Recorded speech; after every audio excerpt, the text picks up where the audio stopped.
combat. The name says it all. I'm Hakeem Branch. Rob Jarrell. And today, we're going to preview next Saturday's HBO World Championship Boxing. By the time you watch it, it'll be this Saturday.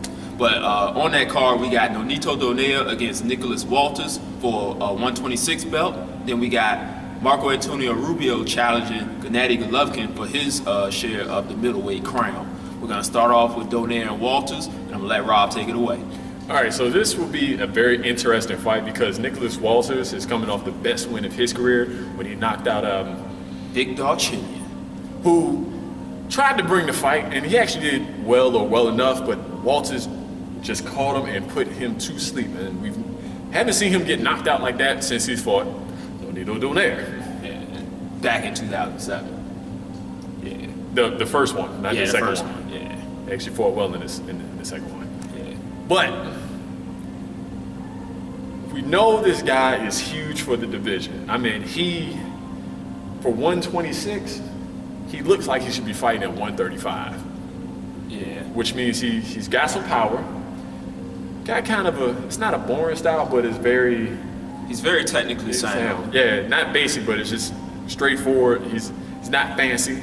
And he's going against a veteran, former champion, or current champion. Yeah, he's got the belt. He took his Yeka's belt. Current champion Nonito Donaire. Now with Donaire, he hasn't looked as good since his loss to Guillermo Rigondeaux. We don't know if the passion is gone, if the thirst is still there. But what we've seen in his fights, he's headhunting. He's trying to land that one big shot, which is usually that left uppercut hook variation. And we can't see him doing that against a guy like Walters. He's going to have to be very veteran savvy and set up his punches, which is a very important thing because we know he has the power, we know he has speed and athleticism, and he's very, like, I won't say a genius, but mentally he's great in the ring. But if he doesn't set up that punch, he's going to be looking at a very long night. Yes, like we said, Walters is very technically sound. He will sit behind that jab. He will pick his spots. And if Donaire is not active enough, he will get picked apart.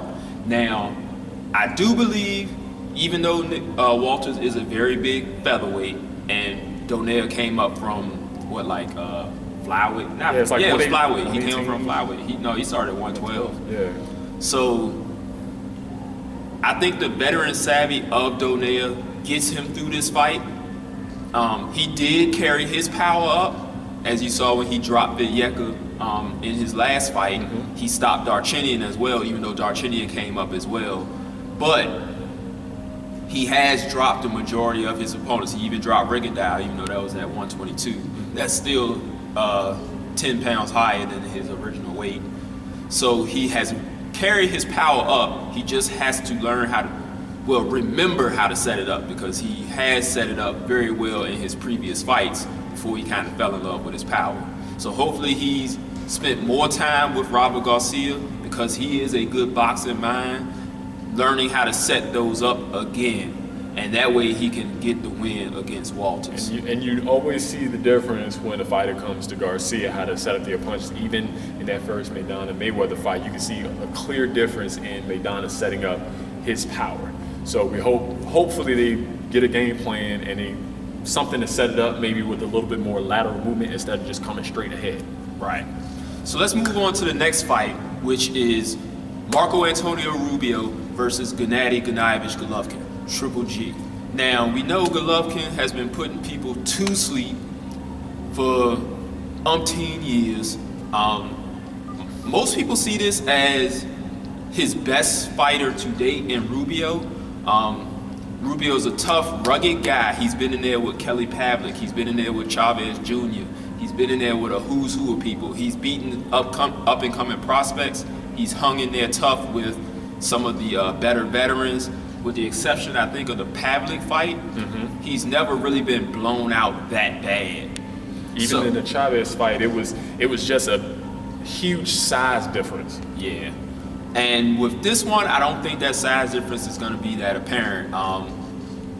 Rubio's actually much bigger than Golovkin, so hopefully he can use that size.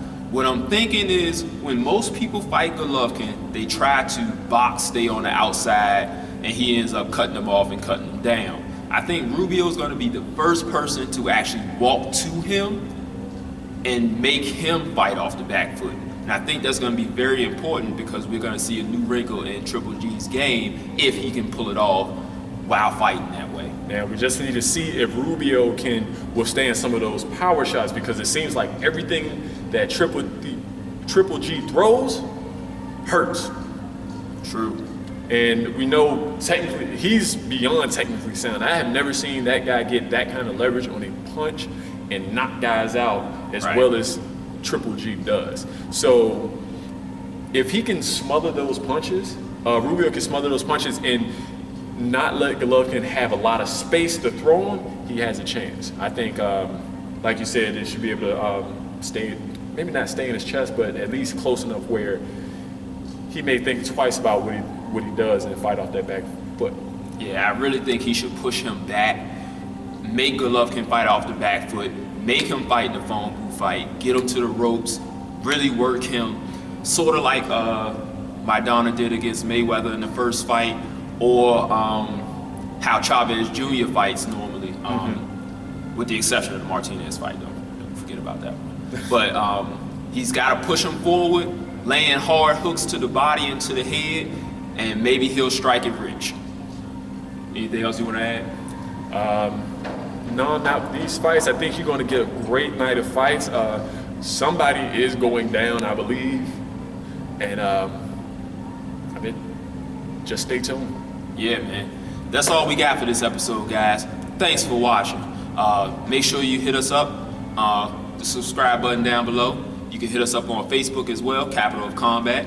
Google Plus, same name. You can hit us up, capitalcombat@gmail.com with any questions or comments. You got the comment section below as well. Let us know what you think.